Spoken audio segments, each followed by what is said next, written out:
Welcome to the dynamics of everyday life, where we demystify some tricky concepts and get to know ourselves a little bit better.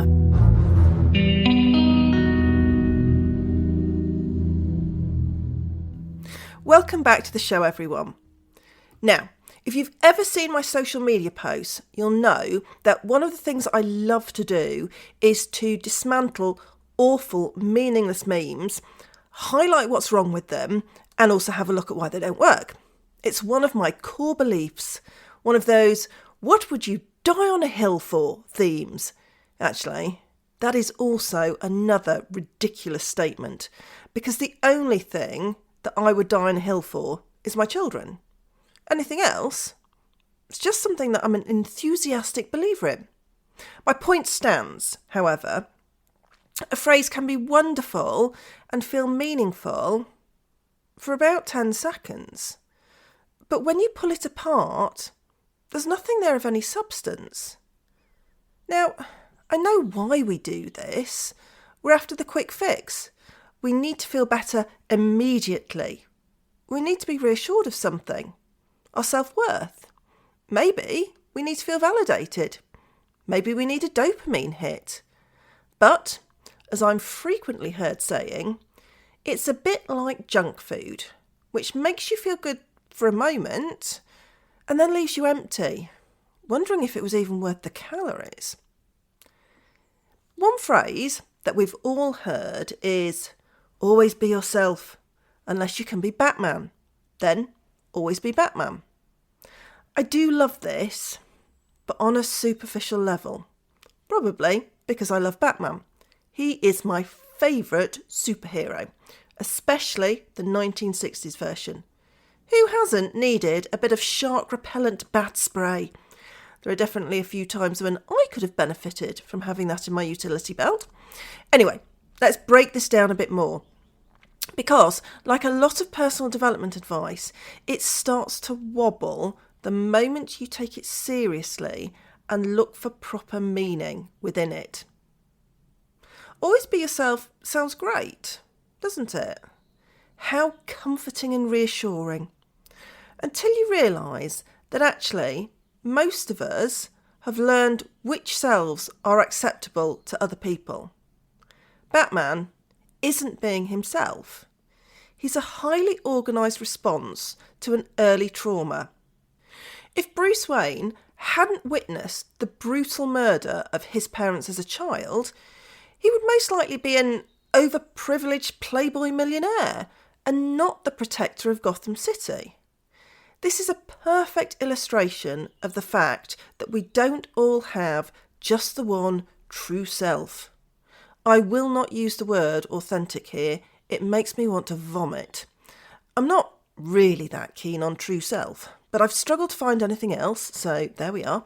But depending on our circumstances, we could end up the superhero, the playboy, or maybe even the villain. And who are we to say any of these are or are not our true selves? The phrase true self doesn't really help us in self-development speak. It creates this pressure that if we aren't okay, or feel that we aren't living in the way that meets our values, then maybe we aren't being ourselves properly. Whatever that looks like. Most of us, we're not hiding our true selves. We're living with the versions of ourselves that worked, and a lot of that is situation specific. And when we think about situations, we think about what selves are acceptable to bring to these. One of my clients worked at an organisation that had a bring your whole self to work policy. Now, I can't think of a worse idea in the workplace. There are some parts of ourselves that belong at home and really need to stay there. Regular listeners and anyone who knows me will be aware that I've taken up pole dancing. I love it. It's great for strength and for confidence and for developing grace, which, being possibly the only child ever to fail the preliminary ballet exam, age 4, I definitely need some of that. Now, would this be appropriate to take into the workplace? No, it absolutely would not be. I understand the premise that we should be creating work environments that are inclusive and supportive. But there's something about boundaries here too that needs to be part of the picture. Does this organisation really mean bring your whole self to work? Or does it mean bring the parts that we are comfortable sitting with? Humans, we are messy and complicated, and whilst we can often need various parts of ourselves to be witnessed and seen, there is most definitely a time and a place for this, for our own psychological safety. Batman, well, he's only one part of Bruce Wayne, and quite a specific one at that. He's a result of trauma, loss, emotional containment. If you've never seen the Lego Batman film, you are missing out. One of the key parts of this film is Batman's inability to bond with other people in his life. Joker is desperate to mean something to him, only to be told, I don't do ships, relationships. Is this really who Bruce Wayne is? Well, it can be argued that this is who he has adapted himself to become. And is this just something that happens in Gotham City? Absolutely not. It's part of our lives too, something that we do in our work, in our relationships, and in our coaching.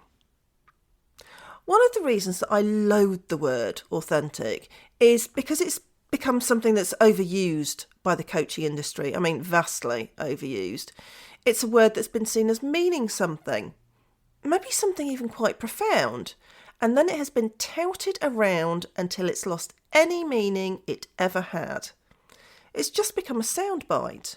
In some ways, it's become a stick to beat yourself with. Are you living your authentic life? No? Well, what's wrong with you? Aren't you trying hard enough? It's often said in a knowing way that implies if you don't know what your authentic self looks like, then you haven't done the work. That's another phrase that gets thrown around without people really knowing what it means. What work? Set by who? No wonder it all gets a bit confusing. And when clients come to us saying that they don't know who they are anymore, or that they want to be themselves but feel unable to be, what they actually mean is that they're tired. A particular role has been exhausting them and taking too much from them. Maybe they don't know who they are outside the roles that they've taken on in their worlds. Maybe the way that they've learned to survive is costing them too much. This isn't a confidence problem. It's a developmental story. So, what's more helpful than be yourself? Well, one of the things that we can do is to consider why certain selves have formed. What are the situations that have given rise to this? And I mean this without blame.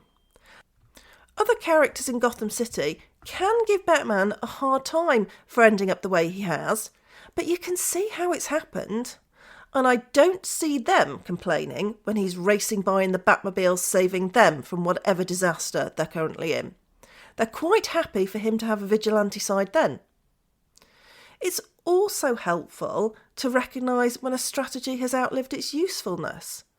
Some things might have been perfect for us 10 years ago, but now, not so much. My invitation for you this week is for you to consider where in your life you might have been berating yourself for not being your true self, whatever that might be. This is about having more choice, not a truer personality. You aren't failing at authenticity. And where is the person with the clipboard grading us on this anyway? Are we always the same people in every situation? No, and nor should we be. Be yourself is far too simple for the complexities of a real human life. And, as always, give yourself some grace. We aren't thinking about getting rid of the suit. It's more about when we're wearing it and why.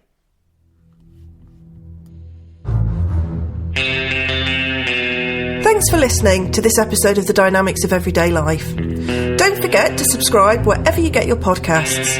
As well as producing this podcast, The Dynamics of Everyday Life has lots more psychodynamic fun going on, and you can find out more at dynamicsofeveryday.life.